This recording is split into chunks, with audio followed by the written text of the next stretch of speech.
हम लोग जानेंगे पहला चैप्टर का क्वेश्चन आंसर के बारे में। और ये बहुत महत्वपूर्ण क्वेश्चन आंसर है। ये आपके एनसीईआरटी बुक से है और आप लोगों को इसमें ऑब्जेक्टिव और सब्जेक्टिव सभी प्रकार के प्रश्न मिलेंगे। जो भी बच्चे 10वीं की तैयारी कर रहे हैं उसके लिए बहुत इम्पोर्टेंट क्वेश्चन होगा। एक एक क्वेश्चन को आप समझेंगे अच्छे से, प्रश्न क्या कहता है और इसका आंसर किस तरीके से होता है। तो चलिए शुरू करते हैं। पहला प्रश्न है, नीचे दी गई अभिक्रियाओं के संबंध में कौन सा कथन असत्य है यानी गलत है। तो पहला ऑप्शन है सीसा अपचयित हो रहा है। दूसरा ऑप्शन है कार्बन डाइऑक्साइड उपचयित हो रहा है। तीसरा ऑप्शन है कार्बन उपचयित हो रहा है। और चौथा ऑप्शन है लेड डाइऑक्साइड अपचयित हो रहा है। तो देखिए इसका सही जवाब होगा ए और बी। कैसे हुआ ए और बी सही जवाब, इस बात को समझते हैं। देखिए पहले सीसा को देखिए, पीबी का मतलब सीसा होता है। सीसा अपचयित हो रहा है क्या, तो ऑक्सीजन के साथ जुड़ रहा है क्या या हट रहा है क्या, इस चीज़ को आपको चेक करना होगा। और दूसरा है कार्बन डाइऑक्साइड उपचयित हो रहा है। तो कार्बन डाइऑक्साइड CO2 को कहते हैं। ये देखिए कार्बन डाइऑक्साइड तो हटा नहीं है, ना ही जुड़ा है किसी के साथ में। यहाँ पे कार्बन अलग था और यहाँ पे कार्बन किसी के साथ जुड़ गया है। तो यहाँ पर ऑक्सीजन के साथ कार्बन जुड़ा हुआ है। तो इसीलिए इसका सही जवाब क्या हो जाएगा, ए और बी दोनों। ये कथन असत्य है। अगले प्रश्न की तरफ चलते हैं। अगला प्रश्न है कि Fe2O2 प्लस 2Al बराबर Al2O2 प्लस 2Fe ऊपर दी गई अभिक्रिया किस प्रकार की है। आप देख रहे हैं यहाँ पर कि विस्थापन हो रहा है किसका, यहाँ देखिए लोहा अलग हो रहा है, एल्युमिनियम इसको विस्थापित कर दे रहा है। लोहा को उसके स्थान पर एल्युमिनियम आकर के बैठ गया। यहाँ पर देखिए ये ऑक्सीजन है और ये भी ऑक्सीजन है। पहले लोहे के साथ जुड़ा हुआ था, अब एल्युमिनियम के साथ जुड़ा हुआ है। इसीलिए सही जवाब क्या होगा, विस्थापन अभिक्रिया। अगला प्रश्न देखते हैं हम लोग। अगला प्रश्न क्या कह रहा है। अगला प्रश्न है कि लौह चूर्ण पर तनु हाइड्रोक्लोरिक अम्ल डालने पर क्या होता है। यानी लोहा का चूर्ण है, उस पर आपको हाइड्रोक्लोरिक अम्ल यानी HCl अम्ल डालना है तो क्या होगा। सही जवाब है हाइड्रोजन गैस बनेगा और आयरन क्लोराइड बनेगा। ये दोनों चीज़ बनेगा। सही जवाब ए में है, हाइड्रोजन गैस बनेगा और आयरन क्लोराइड बनेगा। अगले प्रश्न की तरफ चलते हैं। अगला प्रश्न ये है कि संतुलित रासायनिक समीकरण क्या है। रासायनिक समीकरण को संतुलित करना क्यों आवश्यक है।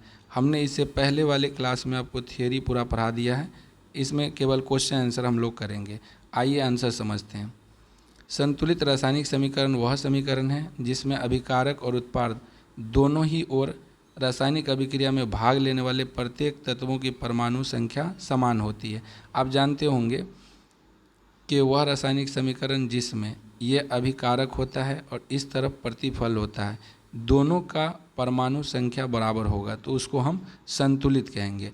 और संतुलित करना क्यों आवश्यक है, क्योंकि द्रव्यमान संरक्षण के नियम का पालन करने के लिए हमें रासायनिक समीकरण को संतुलित करना पड़ता है। क्योंकि आप जानते हैं द्रव्यमान का ना तो ह्रास हो सकता है और ना ही द्रव्यमान को बनाया जा सकता है।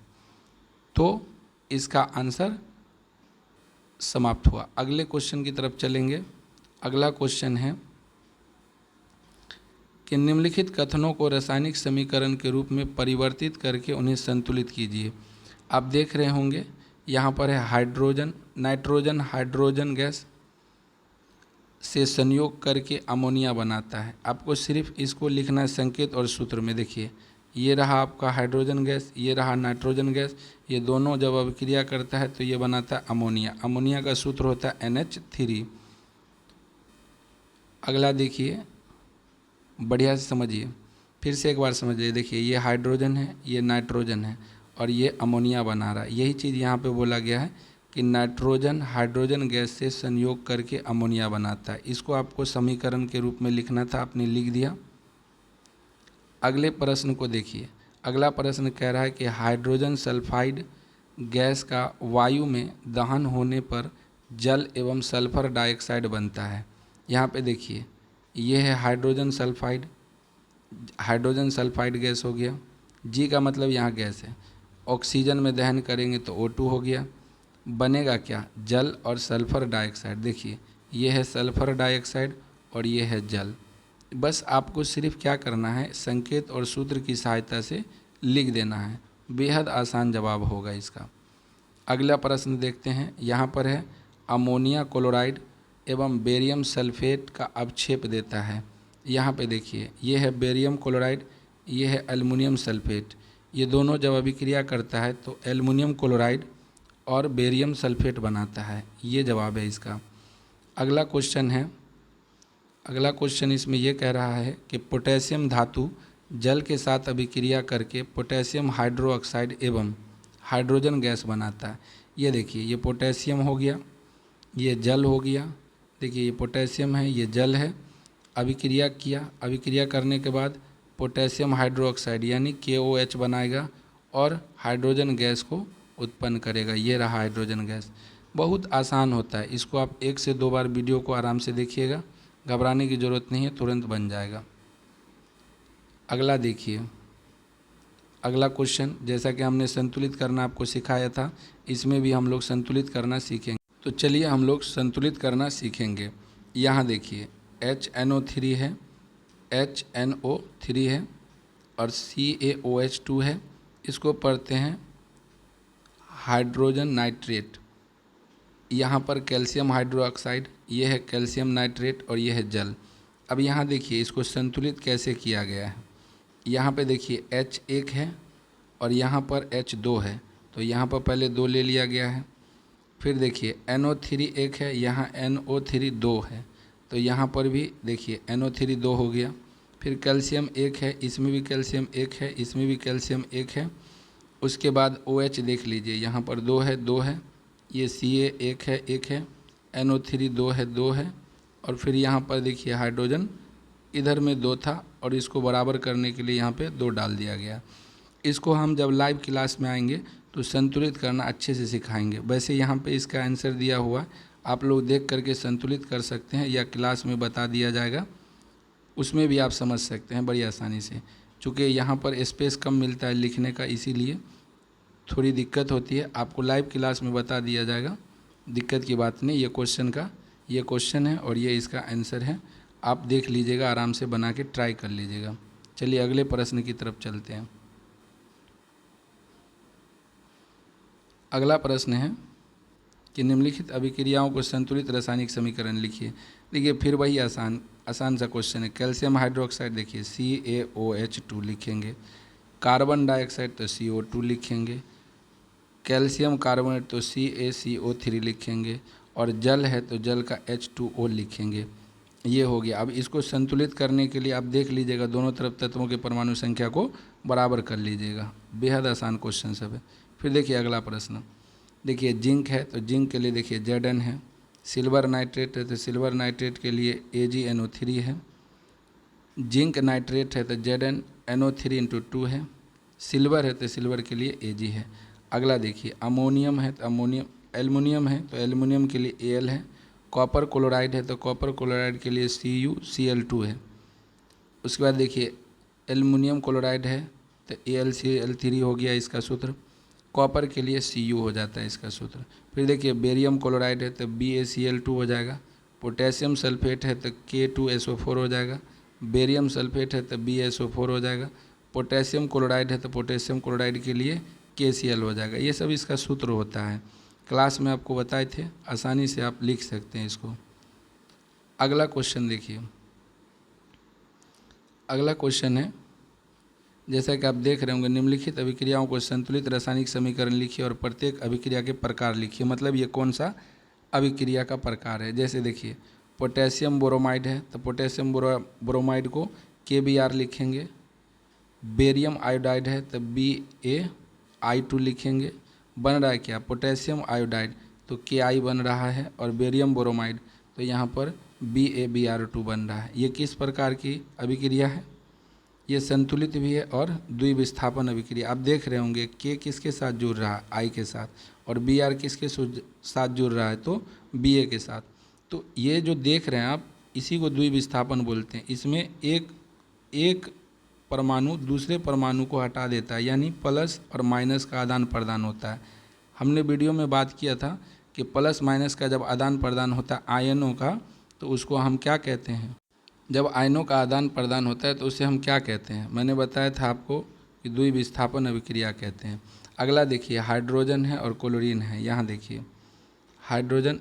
अगला क्वेश्चन देखते हैं, जिंक कार्बोनेट और जिंक ऑक्साइड। तो जिंक कार्बोनेट का देखिए ZnCO3 हो गया और जिंक ऑक्साइड का ZnO हो गया।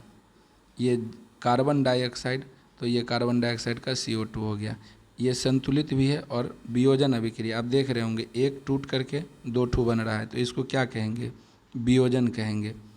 अगले प्रश्न की तरफ चलते हैं। अगला प्रश्न है हाइड्रोजन प्लस क्लोरीन। देखिए ये हाइड्रोजन है, ये क्लोरीन है, दोनों मिल करके हाइड्रोजन क्लोराइड बना रहा है HCl।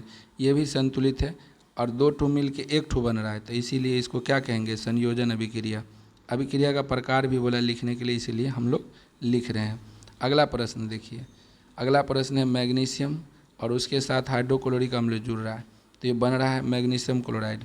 अब देखिए यहाँ ये मैग्नीशियम है, यह हाइड्रोजन क्लोराइड है, या हाइड्रोक्लोरिक अम्ल भी इसको आप पढ़ सकते हैं। ये बना रहा है मैग्नीशियम क्लोराइड और हाइड्रोजन गैस बाहर निकल रहा है। ये भी संतुलित है, लेकिन ये विस्थापन है। देखिए हाइड्रोजन को क्या कर दिया? विस्थापित कर दिया। कौन? मैग्नीशियम। तो इसीलिए इसको विस्थापन अभिक्रिया कहेंगे। अगला प्रश्न ये है, ऊष्माक्षेपी एवं ऊष्माशोषी अभिक्रिया का अर्थ क्या है? उदाहरण दीजिए। बहुत आसान क्वेश्चन है। ऊष्माक्षेपी अभिक्रिया, जिन अभिक्रियाओं के दौरान ऊष्मा उत्पन्न होती है, यानी ऊष्मा निकलती है, या आप कह सकते हैं कि तापमान बढ़ता है, उन्हें ऊष्माक्षेपी अभिक्रिया कहते हैं। उदाहरण के लिए प्राकृतिक गैस का दहन, या आप लोग गैस का इस्तेमाल करते होंगे खाना पकाने के लिए, वो भी ऊष्माक्षेपी अभिक्रिया का उदाहरण है। प्राकृतिक गैस में मीथेन पाया जाता है, ये मीथेन है। ये ऑक्सीजन की उपस्थिति में जब जलेगा तो बनाएगा कार्बन डाइऑक्साइड, जल और ऊष्मा, इसीलिए इसको ऊष्माक्षेपी अभिक्रिया कहते हैं। और ऊष्माशोषी अभिक्रिया किसे कहते हैं? तो जिस अभिक्रिया के दौरान ऊष्मा अवशोषित होती है, यानी तापमान घटता है, और उसे ऊष्माशोषी अभिक्रिया कहते हैं। उदाहरण के लिए आप देख सकते हैं, उदाहरण के लिए दो उदाहरण इसमें दिया गया है। कौन कौन सा उदाहरण है देख सकते हैं। एक नाइट्रोजन गैस है, ये ऑक्सीजन है, ये बनाता है Na+ ऊष्मा देता है, यानी नाइट्रोजन गैस बनाता है। इसके अलावा ये कार्बन है, ये सल्फर है, ये CH2 बनाता है और ऊष्मा लेता है। तो ये ऊष्मा लेने वाले को ऊष्माशोषी और ऊष्मा देने वाले को ऊष्माक्षेपी अभिक्रिया कहते हैं। अगला क्वेश्चन है, बहुत अच्छा क्वेश्चन है, ये बेहतरीन ढंग से समझिएगा। श्वसन को ऊष्माक्षेपी अभिक्रिया क्यों कहते हैं? वर्णन कीजिए। तो श्वसन को ऊष्माक्षेपी अभिक्रिया कहते हैं क्योंकि इसके अंतर्गत भोजन छोटे छोटे टुकड़ों में टूटता है। हम लोग जो भी कुछ खाते हैं, रोटी, चावल या विभिन्न प्रकार का जो भी खाना होता है हमारा, वो खाते हैं तो बड़ा बड़ा उसमें कण पाया जाता है, उसको छोटे छोटे टुकड़ों में तोड़ा जाता है। तोड़ने के बाद जिसके फलस्वरूप ऊर्जा उत्पन्न होती है, यानी ऊर्जा निकलती है, जो हमारे शरीर को कार्य करने की शक्ति प्रदान करती है। हम जो भी काम करते हैं, खेलते हैं, कूदते हैं, चलते हैं, सोते हैं, उठते हैं, कोई भी काम करते हैं, उसमें ऊर्जा की ज़रूरत होती है और इसी से हमें ऊर्जा प्राप्त होती है। श्वसन को समीकरण के रूप में हम ऐसे लिख सकते हैं। ये देखिए, ये जो है ग्लूकोज का सूत्र होता है और ये ऑक्सीजन से जब अभिक्रिया करता है तो कार्बन डाइऑक्साइड, जल और ऊर्जा बनाता है। देखिए ये ऊर्जा देता है ना, इसीलिए इसको क्या बोलते हैं? ऊष्माक्षेपी अभिक्रिया कहते हैं। अगले प्रश्न की तरफ चल